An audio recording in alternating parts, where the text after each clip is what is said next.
आज आम्हाला शेंगदाण्याचे लाडू बनवायचे होते 8 किलो. तसेच बेसनसुद्धा आधी आम्ही भाजून ठेवलं होतं. तर ते चांगलं मला वाटते 4 किलोवर भाजलं असेल. एवढंसं सगळं बेसन भाजलेलं आहे. आज आपले बॉक्ससुद्धा आलेले आहेत. 1000 बॉक्स कधी संपले कळलंसुद्धा नाही. पुन्हा आता मी 1000 बॉक्स मागवलेले आहेत. तर मी आता छान असे शेंगदाणे खरपूस भाजून घेते. शेंगदाण्याच्या लाडूमध्ये मी तीळ आणि खोबरंसुद्धा घालते. त्याच्यामुळं शेंगदाण्याच्या लाडूची चव अजून वाढते. नवीन घर कसं आहे, तिथलं वातावरण कसं आहे, माणसं वगैरे कशी आहेत बघायला दादा आणि वहिनी आले होते.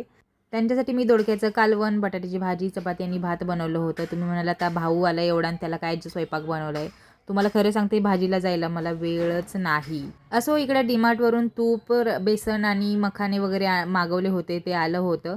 ते घेतलं. रवा लाडू एका ऑर्डरसोबत द्यायचे होते तर ते पण तयार करून घेतले होते. ड्रायफ्रूट लाडू भरून घेतले. आता दादा वहिनीला बेसन लाडूच्या कामाला लावते. वरती नंबर दिलाय, तुम्ही पटापट ऑर्डर करा.